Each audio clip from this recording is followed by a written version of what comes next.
Trump نے کل جو ایران کے خلاف زبان استعمال کی ہے، آپ یہ یقین کیجئے گا اس سے گندا کریکٹر کا مظاہرہ نہیں ہوتا. اس نے ایران کو کہا کم 40 لاکھ مہاجرین کا بوجھ ہم نے برداشت کیا. پاکستان میں بے تحاشا جرائم آئے جب یہ مہاجرین آئے تھے. یہاں پہ بطہ خوری آئی، یہاں پہ کڈنیپنگ فار رینسم آئی، یہاں پہ ہتھوڑا گروپ آیا، یہاں پہ ہیروئن آئی، یہاں پہ کلاشنکوف کلچر آیا. یہ سارا پاکستان کی سڑکیں انہوں نے تباہ کر دی. گریٹر اسرائیل کا پلان رکھتا ہے، زمین پر قبضہ کر رہے ہیں. بھارت کا آپ نے ذکر کیا، اکھنڈ بھارت. اب افغانستان تو یہ وہی پیٹرن ہمیں دکھائے، ایک ہی پیٹرن، اسی لیے وہ کہتے ہیں نا ڈی این اے ایک ہے. تو اسرائیل، افغانستان اور بھارت جو ہے، ان تینوں کے جو ایکسپینشنسٹ ڈیزائن ہے اس کے اندر انہوں نے کوئی نہ، بھارت بھی اپنا سرحد کے ایشو کو لے کے چلتا ہے، اسرائیل بھی سرحد کے ایشو کو لے کے چل رہا ہے، اور افغانستان بھی سرحد کے ایشو، اور تینوں دہشت گرد اسٹیٹس. موزی کو کیوں بچر آف گجرات کہا جاتا ہے؟ ابھی ریسنٹلی ٹرمپ نے اپنے سامنے بٹھا کے مودی کو کلر کیوں کہا؟ کیونکہ وہ پہلے کلر آف گجرات تھا، اس کا ویزا امریکہ نے نہیں دینے سے انکار کیا تھا. ابھی ان کا ایک کانگریس کا ایک لیڈر ہے سی آر پٹیل، ان کا ایک منسٹر ہے، اس نے ابھی اپنی اسمبلی میں ایک اسٹیٹمنٹ دی ہے جس میں اس نے کہا کہ جی ہمیں نریندر مودی اور امت شاہ نے کہا ہے کہ not even a drop of water should go to Pakistan. آج امریکہ بھی جو ایران میں کر رہا ہے، جو ان کے پلوں کو تباہ کر رہا ہے، ریلوے، امریکہ بھی اسی دہشت گردی میں انوالو ہے. اگر آپ کی رائٹ آف سیلف، آپ کہتے ہیں کہ ہم اپنے حقوق کے لیے، تو حقوق یہ ہے کہ بلوچ آ کے بلوچوں کو مار دیں. یہ کون سی لڑائی ہے یار؟ یہ کس قسم؟ یہ تو دہشت گردوں کے باپ ہے، یہ تو مانسٹرز ہیں، یہ تو جانوروں سے ذلیل لوگ ہیں. تو ان تمام چیزوں کو، جو ان کی مس گورننس، جو ان کا ظلم ہے، جو ان کی زیادتیاں ہیں، جو ان کے جرائم ہیں، جو بھیانک جرائم ہیں، اس دہشت کو گرد حکومت کے جو سمگلروں اور بھتہ خوروں پہ منحصر ہے، جس میں ان کے منسٹر جتنے کئی نکالنے اپنا ہیبت اللہ سے شروع ہو جائے، نیچے تک آ جائیں، اور اب وہ کہتے ہیں کہ ان کا اور انڈیا کا ڈی این اے ایک ہے. بسم اللہ الرحمن الرحیم. السلام علیکم ناظرین، انفورڈ پاکستان میں آپ سب کو خوش آمدید کہتے ہیں. ناظرین، پاکستان جب بھی ترقی کی راہ پر گامزن ہونے کی کوشش کرتا ہے تو اندرونی اور بیرونی عناصر پاکستان کو ڈی اسٹیبلائز کرنے کے لیے کوششیں شروع کر دیتے ہیں.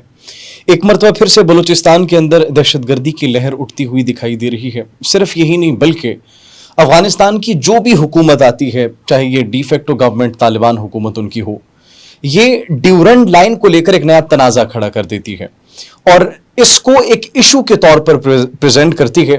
اب ناظرین، یہ جاننا بڑا ضروری ہے کہ ڈیورنڈ لائن کی تاریخ کیا ہے، کیا واقعی میں ڈیورنڈ لائن کوسچنیبل ہے یا پھر نہیں، یہ صرف ویسے ہی ایک تنازع بنایا جاتا ہے. افغانستان اور بھارت اور پھر اس کے ساتھ ساتھ ناجائز ریاست کے نیکسس کو بھی آج ایکسپلین کرنے کی کوشش کریں گے، اور پاکستان کے اندر یہ جو کارروائیاں کی جا رہی ہے اس پر بھی تفصیلی بات چیت کریں گے. ہمارے ساتھ موجود ہیں دفاعی تجزیہ کار ہیں، بین الاقوامی امور پر بڑی گہری نظر رکھتے ہیں، آپ اکثر ہماری سکرینز پر ان کو دیکھتے ہیں، بریگیڈیئر ریٹائرڈ سید غضنفر علی. السلام علیکم سر. وعلیکم السلام Jawad, thank you very much. کیسے ہیں سر آپ؟ اللہ کا شکر. الحمدللہ sir, thank you so much for joining اس. سب سے پہلے سر میں یہ ڈیورنڈ لائن کو ڈسکس کرنا چاہوں گا.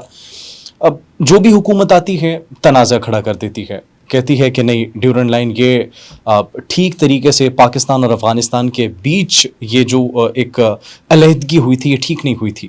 تو سر واقعی علیحدگی ٹھیک نہیں ہوئی تھی یا پھر اس کو ویسے ہی تنازع بنایا جاتا ہے؟ جواز، اصل میں بات یہ ہے، بسم اللہ الرحمن الرحیم، بات یہ ہے کہ کچھ تاریخی حقائق ہوتے ہیں جو نقشوں میں، ڈاکومنٹس میں اور دنیا کی لائبریریز میں محفوظ ہو کے رہ جاتے ہیں. جب بھی ہم تاریخ کے تناظر میں کسی چیز سے بات کرتے ہیں تو آپ کو میری یا زبان، میری، آپ کی یا کسی تھرڈ آدمی کی زبان پہ اعتبار نہیں کرنا پڑتا، بلکہ ہم اس تاریخ کے اس تسلسل کو اپنا انالائز کرنے کی اور پڑھنے کی کوشش کرتے ہیں جس کے جواب میں، جس کی نظر میں آپ ان چیزوں کے جواب تلاش کرتے ہیں. جی ٹرو. ابھی آپ کو پتہ ہے افغانستان 1947 میں پاکستان آزاد ہوا تھا، افغانستان نے پاکستان کو ریکگنائز نہیں کیا تھا، اور افغانستان کے اندر بادشاہت بھی رہی، اس کے بعد افغانستان کے اندر کمیونسٹ گورنمنٹ بھی رہی، افغانستان کے اندر طالبان کی حکومت، افغانستان کے اندر آج کی حکومت ہے. اب آپ کسی بھی حکومت، اور خاص طور پہ اس حکومت سے ریلیٹڈ، یا آپ اس سے پیچھے ماضی میں جائیں اور شروع ہو جائیں حامد کرزئی سے، اپنا اس کے بعد سے جتنی، حامد کرزئی بیسیکلی تو کوئٹہ میں ساری عمر رہا. لیکن ایک کچھ کہنے سے پہلے ایک چیز یاد رکھیے گا، ایک انڈر لائن چیز آپ کو بنا دیتا ہوں، رائڈر کلاس، کہ افغانستان کی من حیث القوم ان کا ایک کریکٹر ہے، اور ان کا کریکٹر یہ ہے کہ جس تھالی میں وہ کھاتے ہیں اس میں چھید کرتے ہیں، اور جب کسی کو دوست بناتے ہیں یا اس سے ہاتھ ملاتے ہیں، جب ان کا انٹرسٹ نکل جاتا ہے تو اس کی پیٹھ میں چھرا گھونپ دیتے ہیں.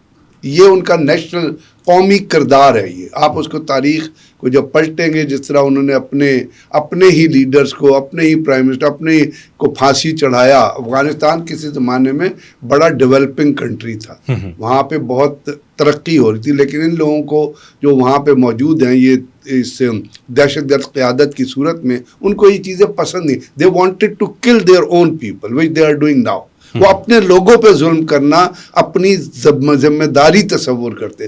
کیا یہ حقیقت نہیں ہے کہ افغانستان کے اندر جو آج جو حکومت ہے وہ دہشت گردوں کی، اسمگلروں کی، نارکوٹکس ڈیلر کی اور بھتہ خوروں کی حکومت؟ بالکل. یہ وہ لوگ ہیں جو نارکوٹک. آپ مجھے بتائیے، میں آپ کو اس ضمن میں ایک ثبوت پیش کرتا ہوں کہ جو امریکہ جو افغانستان کو $51 بلین کی امداد دیتا رہا، یا جو دنیا کے جو لوگ ان کو امداد دیتے ہیں، اگر آج کی آپ حکومت کی بات کریں، حامد کرزئی کی بات کریں، تو جب وہ بھاگا تھا تو اس کے آپ کو پتہ ہے کہ ہیلی کاپٹر میں صرف ڈالروں سے بڑے ہوئے بیگز تھے.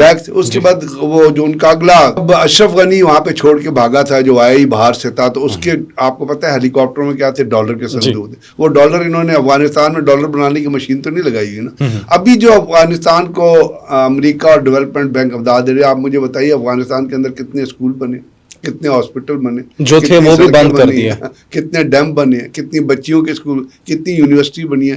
جو ڈیم، یونیورسٹیاں یا اسکول یا میڈیکل سینٹر وہ پاکستان نے بنا کے ان کو دیے ہیں، جو آج تک چل رہے تھے ان کو بھی بند کر دیے. تو اس کا مطلب ہے کہ جتنا پیسہ دنیا سے آتا ہے، یہ بھتہ خور حکومت جو ہے، یہ اسمگلروں کی، نارکوٹکس ڈیلر کی جو حکومت ہے، جو ایک بچہ لے کے ساتھ پھرتے ہیں، یہ اس تمام کا تمام پیسہ خود کھا جاتے ہیں اور ان کے اپنے اکاؤنٹ میں جاتا ہے. اسی وجہ سے یاد ہے تاریخ میں حامد کرزئی اور اس کے بھائی کو اسمگلروں نے اس کے گھر میں اس کے بھائی کو گولیوں سے بھون دیا تھا، اس کو مار کے. اس نے بھتہ اسمگلنگ کا جو بھتہ ہے دوسری پارٹی کو دینے سے انکار کر دیا تھا. اور اس طرح کی بے تحاشا چیزیں ابھی بھی جو لڑائی ہو رہی ہے جمعہ خان اور ان کے درمیان، جو معدنیات کے اوپر لڑائی ہو رہی ہے، اور جو آپ کو پتہ ہے چائنا وہاں انویسٹ کرنا چاہتا ہے یا ان کو انویسٹ کرنے، تو یہ ان کا نیشنل کریکٹر ہے. دنیا کہہ رہی ہے کہ یہ اب 9 سال کی بچی کو عورت تصور کر کے اس کے ساتھ زنا بالجبر کرتے ہیں، اس کے ساتھ جو کچھ کرتے ہیں بچوں کے ساتھ، وہ آپ کو پتہ ہے وہاں پہ بچیاں اسکول میں نہیں جا رہی. تو جب یہ فالٹ لائنز اتنی ساری ہیں، اور ابھی ریسنٹلی عورتوں نے بھی بدخشاں میں ان کے خلاف جلوس نکالا ہے، رات میں جلوس نکالا ہے کہ آپ ہمیں اپنے حقوق دیں، یا ان کے بھی حقوق ان کو نہیں دیتے. تو ان تمام چیزوں کو، جو ان کی مس گورننس، جو ان کا ظلم ہے، جو ان کی زیادتیاں ہیں، جو ان کے جرائم ہیں، جو بھیانک جرائم ہیں اس دہشت گرد حکومت کے، جو اسمگلروں اور بھتہ خوروں پہ منحصر ہے، جس میں ان کے منسٹر جتنے کئی نکالنے اپنا ہیبت اللہ سے شروع ہو جائیں، نیچے تک آ جائیں. اور اب وہ کہتے ہیں کہ ان کا اور انڈیا کا ڈی این اے ایک ہے. یعنی اگر کوئی مسلمان ہندو کے ڈی این اے سے مل رہا ہے، وہ تو منافقین سے بھی بدتر ہے. آپ کو پتہ ہے سورۃ النساء اور سورۃ المائدہ میں کیا کہا گیا ہے؟ یہ کہا گیا ہے کہ آپ کافروں سے اور یہودیوں سے مسلمان مل کے مسلمانوں کے خلاف سازشیں نہ کریں، مسلمانوں کے خلاف کام نہ کریں. اگر آپ یہ کریں گے تو آپ کا رتبہ جو ہے، آپ کا پلیس جہنم میں وہ منافقین سے بھی نیچے ہوگا. اور یہ بات قرآن کریم کے بتا اللہ تعالیٰ کو سب سے زیادہ ناپسند ہے کہ مسلمان کافروں سے اور یہودیوں سے مل کے مسلمانوں کے خلاف کام کرے، یا مسلمان. دوسرا، ریاست کے اندر ریاست کا کانسیپٹ بھی. یہ تمام یہ جتنے بھتہ خور ہیں، یہ اتنے نارکوٹکس کے اسمگلر ہیں، یہ سارے ان جرائم میں انوالو ہیں اپنی پبلک کے خلاف اور انٹرنیشنل پبلک.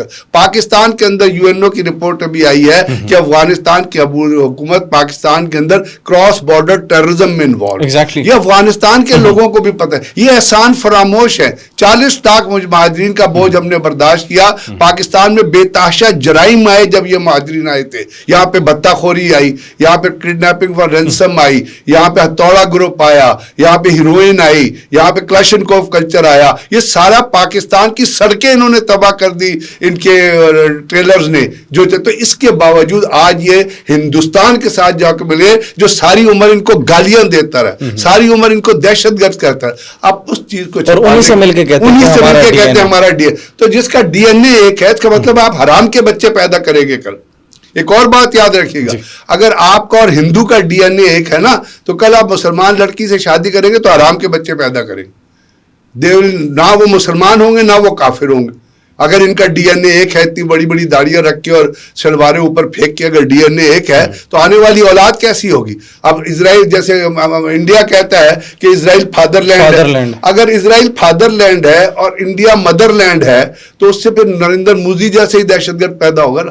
تو بات یہ ہے کہ ان تمام چیزوں کو چھپانے کے لیے بھارت جو ہے وہ جموں اینڈ کشمیر اور اکھنڈ بھارت کا راگ پالتا ہے. وہ کہتا ہے یہ سب کانٹیننٹ میں زیادتی ہو گئی کہ جی انڈیا کو تقسیم کر دیا. انڈیا تقسیم نہیں ہوتا, سب کانٹیننٹ تقسیم ہوا. اسی طرح یہ جو ہے یہ جو دہشت گرد ہے یہ ڈورین لائن کا ایشو اٹھاتے ہیں. اپارٹ فرام دیٹ یہی میں جاننا چاہ رہا تھا کہ ہم جس موضوع سے شروع ہوئے تھے یہ تمام تر جو ایشوز ہیں مسئلے مسائل اس پر بات نہیں کی جاتی, وہ ڈیورن لائن پہ آ جاتے ہیں کیونکہ ان کی اپنے اتنی فالٹ لائنز ہیں.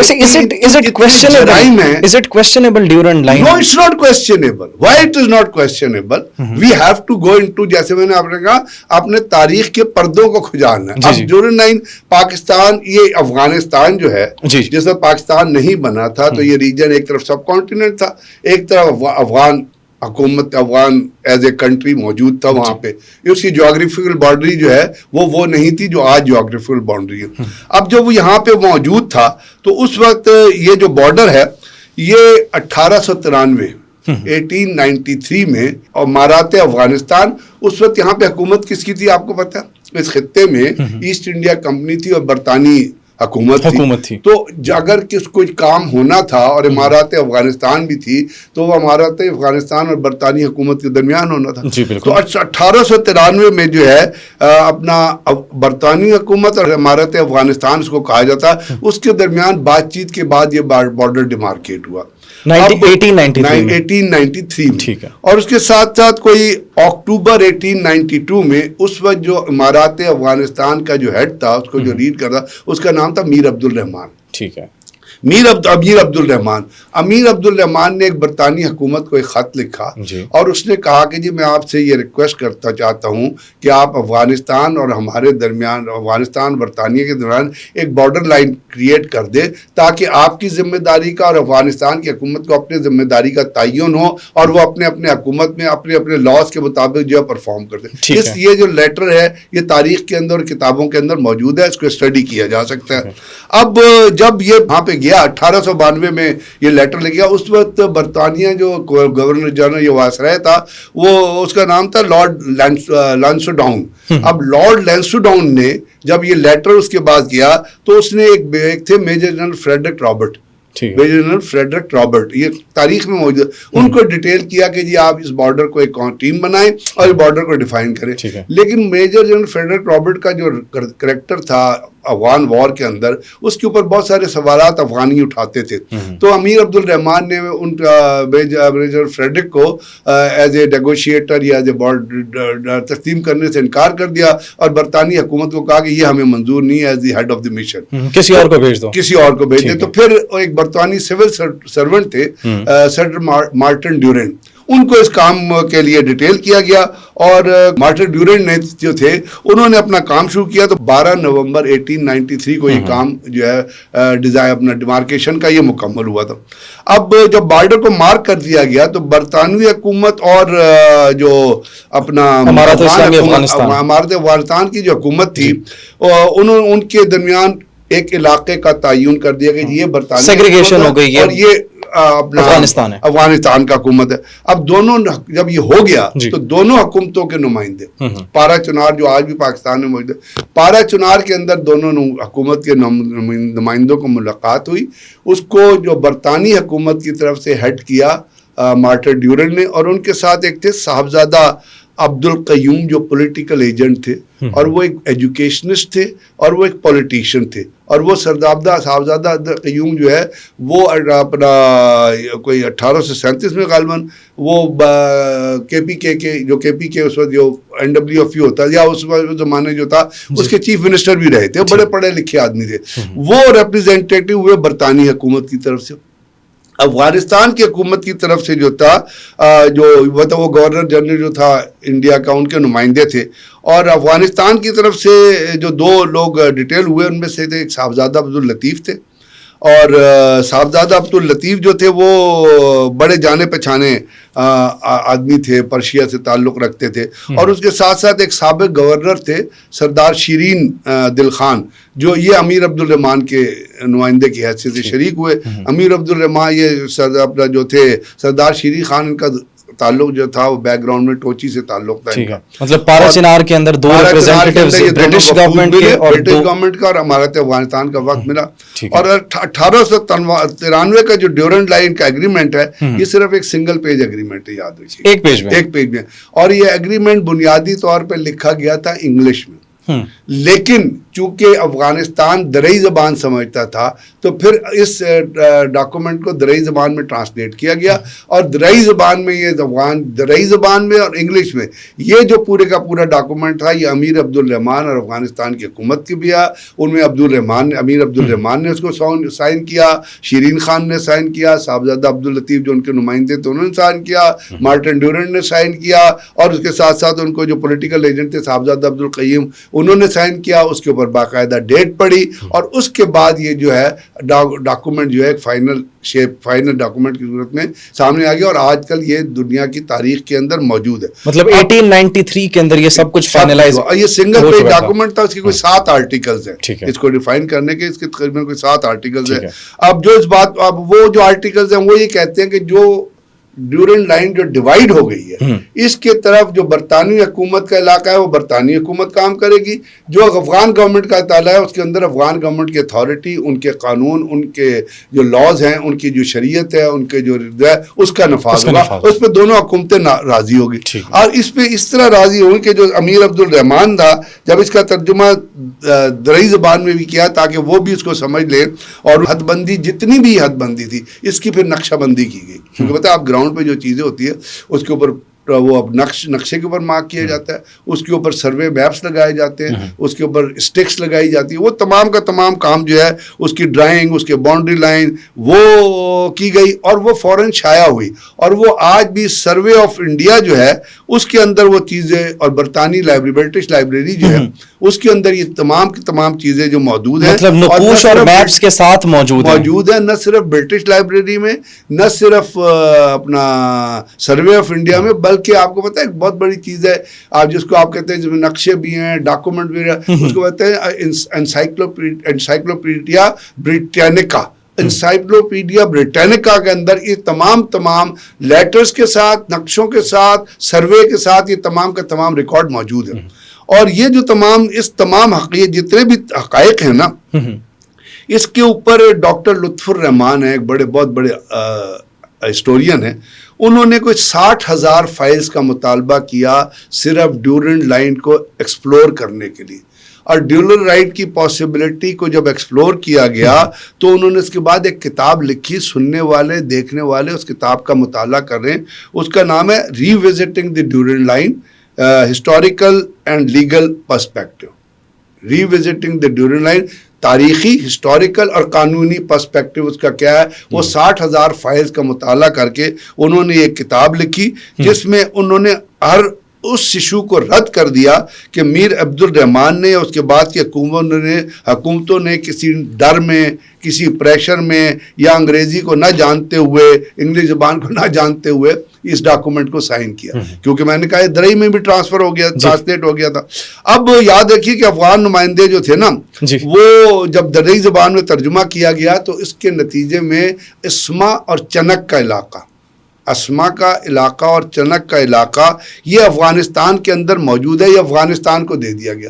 اور افغانستان نے اپنا وزیرستان اور چاغی ڈسٹرکٹ سے اپنا کلیم جو ہے وہ واپس کے لیا, اور افغانی جو آج کل پاکستان کے اندر موجود ہے. اچھا, that's what I was going to ask کہ یہ جن علاقوں کو ڈسپیوٹڈ کہتے ہیں, متنازع علاقے, تو وہ آپ نے جواب میں بھی دیا نا, اسما اور چنک کا علاقہ افغانستان کو دے دیا برطانوی حکومت نے, وزیرستان اور چاغی سے انڈین افغان گورنمنٹ نے, امیر عبدالرحمان اس کی حکومت نے اپنا جو وہ تھا کلیم وہ واپس لے لیا. اب اس تمام پروسیس کے اوپر امیر عبدالرحمان جو امارات افغانستان کے ہیڈ تھے اور ان کی کیبنٹ تھی وہ اتنا خوش ہوئے کہ انہوں نے مارٹن ڈیورنٹ کو ایک گولڈن اسٹار ایوارڈ کیا, ایک گولڈن اسٹار سے نوازا امیر عبدالرحمان نے, جس کے نام پر یہ ڈیورنڈ لائن, جس کے نام پہ بعد میں یہ ڈیورنڈ لائن بنی, اور یہ چیز یہاں نہیں ختم ہوتی. اس کے بعد آپ اگر آپ آئیں تو امیر حبیب اللہ تھے, جو اس کے بعد امیر عبدالرحمان کے بعد افغانستان کے رولر رہے, انہوں نے بھی اس کو ایکسیپٹ کیا, اور 18 اگست 1919 کو ایک بڑی مشہور ڈاکومنٹس میں موجود ہے, ایک ٹریٹی آف راولپنڈی ہوئی, اور ٹریٹی آف راولپنڈی جو تھی اس نے اس اسٹرینتھ کو, اس معاہدے کو, سر ڈیورنٹ کے معاہدے کو اور مزید تقویت پہنچائی, کیونکہ ٹریٹی آف راولپنڈی کا جو آرٹیکل 5 ہے آف اگست 1999, اس پہ یہ لکھا گیا کہ the Afghan government, I quote, the Afghan government accept Indo Afghan frontier as accepted by late Amir Abdur Rahman. یہ ٹریٹی آف راولپنڈی آپ اٹھا کے پڑھ لیں. بات یہاں ختم نہیں ہوتی کہ اس کے بعد آئے کنگ نادر شاہ بادشاہ تھے افغانستان کے, انہوں نے بھی اس کو 1930 میں پوری طرح اس بارڈر لائن کو ایکسپٹ کر لیا, یس دس از دی بارڈر لائن. اب پاکستان وجود میں آیا 1947, اس وقت افغانستان اور برطانوی حکومت کی بات ہو رہی تھی. پاکستان جب 1947 میں وجود میں آیا تو آپ کو پتا ہے جو NWFP جو اس وقت تھا اور KP کی جو یہاں پہ جتنے بھی لوگ تھے انہوں نے ولنگلی, کیونکہ یہ تھی نا کہ جہاں پہ مسلمانوں کی آبادی ہے ٹل کم ٹو پاکستان, یا ہندوؤں کی آبادی ہے till go to India, though India did not abide to that. India نے زبردستی کشمیر پہ قبضہ کر لیا, حالانکہ کشمیر میں اس وقت 98% جو مسلمانوں کی آبادی تھی, کم ٹو مسلم, لیکن وہ ایک جعلی ٹریٹی آف انسٹرومنٹ سائن کرائی گئی جو تاریخ میں بھی یہ چیزیں تاریخ میں موجود ہیں. ٹریٹی آف انسٹرومنٹ اپنا انسٹیٹیوٹ آف انسٹرومنٹ جس کے تحت کشمیر پہ قبضہ کیا گیا تھا, آرٹیکل وہ تاریخ میں موجود ہی نہیں ہے, وہ آپ کو کہیں ملے گا ہی نہیں. پھر بھی انڈیا نے قبضہ کیا ہوا ہے. انڈیا کی فوجیں اس وقت لینڈ کی تھی جس وقت یہ ٹریٹی جو انسٹرومنٹ آف ایکسیشن جو ہے یہ سائن نہیں ہوا تھا. یہ 26 اکتوبر سائن ہوا, انڈین فوجیں 25 اکتوبر کو لینڈ کر چکی تھی. اس کا مطلب انڈیا افغانستان کشمیر میں آج تک ایک آکوپیشن فورس تھی, ایک قبضہ گروپ کے طور پہ موجود ہے. تو یہ تو ٹریٹی وہ ہے جس کا ہر آرٹیکل جو ہے ڈاکومنٹ کے اندر موجود ہے. تو جب یہ 1947 میں پاکستان وجود میں آیا تو اس وقت تمام کے تمام لوگ جو تھے وہ پاکستان کے اندر آئے. جہاں تک ڈیورنڈ لائن ڈیفائن ہوئی تھی وہاں تک پاکستان کریٹ ہوگا. ڈیورنڈ لائن سے پیچھے پاکستان نے کبھی افغانستان کے حصے کو, افغانستان بھی کہہ سکتا تھا کہ اسما اور چنک کا علاقہ ہمیں دے دو, ہرات کا علاقہ ہمیں دے دو, کرم کا علاقہ ہمارا ہے, ہمیں دے دو, ہمارے اندر آنا چاہیے. لیکن پاکستان نے اس چیز پہ کوئی اس لیے آبجیکشن ریز نہیں کیا کہ دیکھیے ایک بین الاقوامی ٹریٹی ہے جو تمام ڈاکومنٹ سے جاری, وہ ہے UTI-VI پوسیڈنٹ جیورسٹ. یہ ایک بڑی مشہور ٹریٹی ہے, UTI وایا پوسیڈنٹ جیورسٹ. اس کو اٹھا کے پڑھا جا سکتا ہے. یہ ایک بین الاقوامی کنونشن ہے اور اس میں وہ ان نکات کو سپورٹ کرتا ہے کہ کوئی بھی سکسیسر اسٹیٹ, یعنی سکسیسر اسٹیٹ کس طرح, جب انگریز ادھر سے وڈرا کر کے گئے اور آزاد ہو گیا پاکستان تو پاکستان بیکم سکسیسر اسٹیٹ. یعنی جو کچھ برطانوی حکومت کی جتنی چیزیں تھی وہ پاکستان اور انڈیا کے کنٹرول میں آ گئی. انڈیا نے پاکستان کو شیئر دینا تھا پیسے کا بھی, اور جو شیئر آج تک انہوں نے نہیں دیا, جس کی وجہ سے گاندھی نے جو مرن برت رکھا تھا. اور پھر انڈیا کے اندر دہشت گردی کا پہلا واقعہ ہوگا کہ RSS ایک پریزنر, وہ جس کو وہ باپ کہتے ہیں, باپو کہتے ہیں, اس کو پوائنٹ بلینک رینج پہ گولی مار دی, پاکستان گاندھی کو مار دیا. تو وہ شیئر پاکستان کے حصے میں آیا. پاکستان نے انڈیا سے کبھی نہیں کہا کہ آپ نے ہمیں پیسہ مارا. وہ 39 لاکھ روپیز, اس وقت 59 لاکھ روپیز, 59 اپنا وہ پیسے بنتے ہیں جو پاکستان کا شیئر, وہ نہیں دیا انڈیا نے. پاکستان جب نہیں دیا تو سکسیسر اسٹیٹ کے طور پہ یہ جو ٹریٹی میں آپ دیکھیں, یہ تمام علاقے جو اس وقت برطانوی حکومت کے زیر تسلط تھے وہ پاکستان کے حصے میں آ گئے جہاں تک بارڈرز تھے, اور لائن آف کنٹرول نہیں ڈیفائن ہوئی. انڈیا پاکستان کا بارڈر بھی ہے, آپ کو پتا ہے انڈیا پاکستان کا بارڈر جو ہے 1947 میں برٹش گورنمنٹ نے ڈیفائن کیا تھا. تو یہ چیزیں جو پاکستان کے بعد جو معاہدے تقسیم ہو گئے تو ویانا کنونشن پہ اب آپ چلے جائیے. ویانا کنونشن میں ہے جو ویانا کنونشن جو ہے یہ جو میں نے آپ کو بتایا نا UVPTI جورس جو ہے اس فیصلے کو تسلیم کرتا ہے اور کہتا ہے کہ باہمی طور پہ طے شدہ فیصلے جو ہیں وہ ہمیشہ قانونی تسلیم کیے جائیں گے اور سکسیسر اسٹیٹ کے کلیم پر کبھی بھی کوئی سوال نہیں اٹھایا جائے گا. اور یہ فیصلے دائمی ہیں اور ان کے اندر کسی بھی قسم کی کوئی قدغن, ٹائم لائن کی کوئی قدغن نہیں, کہ ٹائم لائن نہیں ہے. جیسے وہ کہتے ہیں کہ یہ 100 سال کا معاہدہ تھا, اس کے اندر بین الاقوامی قوانین کے مطابق جو افغانستان کی حکومت کہتی ہے کہ امیر عبدالرحمان نے 100 سال کے کیا تھا، وہ 7 آرٹیکل جو ڈیورنڈ لائن کے ہیں اس میں کہیں 100 سال کا تذکرہ نہیں ہے، اور دنیا کے قوانین کہتے ہیں کہ جو سکسیسر اسٹیٹ کے پاس جو چیزیں آئیں گی وہ ٹائم لائن سے ریلیٹڈ نہیں ہوں گے، وہ جغرافیے سے ریلیٹڈ ہوں گے۔ اب یہ تمام چیزیں جو ہیں، یہ اس کے بعد آپ آگے بھی چلے تو ابھی ماڈرن دنیا میں آ جائیے، ایک سیٹوں کی ایک وزرا کی ایک کانفرنس ہوئی تھی کراچی میں 1956 میں، ٹھیک ہے، اور اس سیٹوں کے وزرا کی جو کانفرنس مقرر ہوئی تھی اس نے اس باؤنڈری لائن کو تسلیم کیا اور اس کو بین الاقوامی بارڈر مانا، اور اس کے اوپر جو انہوں نے اسٹیٹمنٹ دی تھی وہ یہ تھی ہائی کورٹ کہ sovereignty of Pakistan extend up to Durand line as an international border. اچھا، بات یہاں نہیں رکی، پھر بھی سیٹوں پہ بھی بات نہیں رکی۔ جب یہ شور مچا، اس وقت بھی افغانستان کی حکومت نے شور مچایا، تو یہاں پہ پہلے پاکستان سے پہلے کون تھے؟ برٹش راج تھا، کنگ تھا، جو مونارکی اپنا برٹش جو وہاں کا جو سسٹم ہے وہ تھا اپنا جو کوئن اور کنگز کا جو ان کا سسٹم۔ جب یہ فیصلہ وہاں اٹھایا گیا کہ افغانستان کی طرف سے اعتراضات اٹھائے گئے اس میں، تو برٹش UK کی گورنمنٹ جو تھی اس نے خط جاری کیا اس ایشو کے اوپر، اور اس کے کانٹینٹ ہی کہتے ہیں high court, and this letter is in the history میں یہ موجود ہے، یہ 30 جون 1956 کو یہ لیٹر لکھی گیا، 30 جون 1956 کو یہ لیٹر لکھا گیا تھا، اور اس لیٹر میں یہ کہا گیا تھا ہائی کورٹ کے جو اس کے مندرجات ہیں، His Majesty government believes that Durand line is the international border between Afghanistan and Pakistan. تو یہاں پہ successor state, British government, Afghan government, Mir Abdur Rahman, Mir Habib ur Rahman, king Nadir Shah اور ٹریٹی آف راولپنڈی اور سیٹو سینٹو، اس سارے کا موقف اس کے بعد انہوں نے کلوز کر دیا۔ اپارٹ فرام لائک یہ جتنی بھی آپ نے ڈسکشن اور فیکٹس آپ نے بتائے، it seems like it was never an issue, یہ تو تنازع کوئی نہیں، بلکہ 2017 میں ایک افغانستان کے سیاستدار ہیں عبداللطیف پدران، اور اس کی ایک پارٹی تھی جو ہے نیشنل کانفرنس، اس نے بھی ڈیورنڈ لائن کو تسلیم کیا، اور دونوں ملکوں کے درمیان اس نے کہا it's an international border between the two countries. مزید یہ کہ ایک بات یاد رکھیے گا کہ جو حکومتوں کے جو فیصلے ہوتے ہیں وہ زمین سے تعلق رکھتے ہیں، وہ ان کا تعلق جو ہے وہ زمین سے جب تعلق رکھتے ہیں تو بارڈر کے اوپر جو بھی چیز ہوگی وہ بین الاقوامی قوانین کے مطابق امپلیمنٹ کی جائے گی، اور ان کے اوپر اگر واویلا کریں گے تو اس کا مطلب ہے کہ آپ دہشت گردوں کی زبان بول رہے ہیں اور کسی بھی ملک کے درمیان دہشت گردی کرنے کی کوشش کر رہے ہیں۔ دس از ایکچولی دا پیٹرن سر، جس طریقے سے آپ نے ایکسپلین کیا، ہم نے آپ کے ساتھ پچھلے بھی پوڈ کاسٹس کیے، انٹرویوز کیے، جس طرح ایک اسرائیل گریٹر اسرائیل کا پلان رکھتا ہے، زمین پر قبضہ کر رہے ہیں، بھارت کا آپ نے ذکر کیا، اکھنڈ بھارت، اب افغانستان، تو یہ وہی پیٹرن ہمیں دکھائی، ایک ہی پیٹرن، اسی لیے وہ کہتے ہیں نا DNA ایک ہے۔ اسرائیل جو ہے وہ گریٹر اسرائیل کہاں بنانا چاہتا ہے؟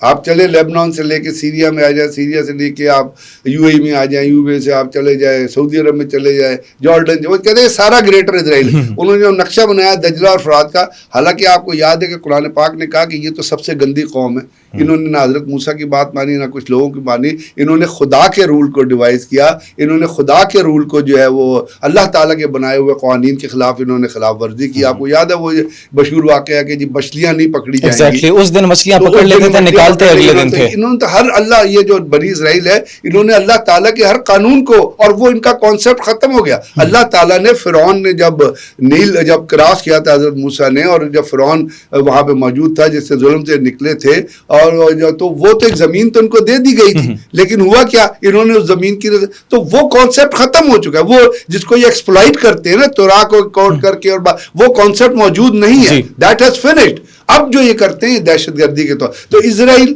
افغانستان اور بھارت جو ہے، ان تینوں کے جو ایکسپینشنسٹ ڈیزائن ہے اس کے اندر انہوں نے کوئی نہ، بھارت بھی اپنا سرحد کے ایشو کو لے کے چلتا ہے، اسرائیل بھی سرحد کے ایشو کو لے کے چل رہا ہے، اور افغانستان بھی سرحد کے ایشو، اور تینوں دہشت گرد اسٹیٹس ہیں۔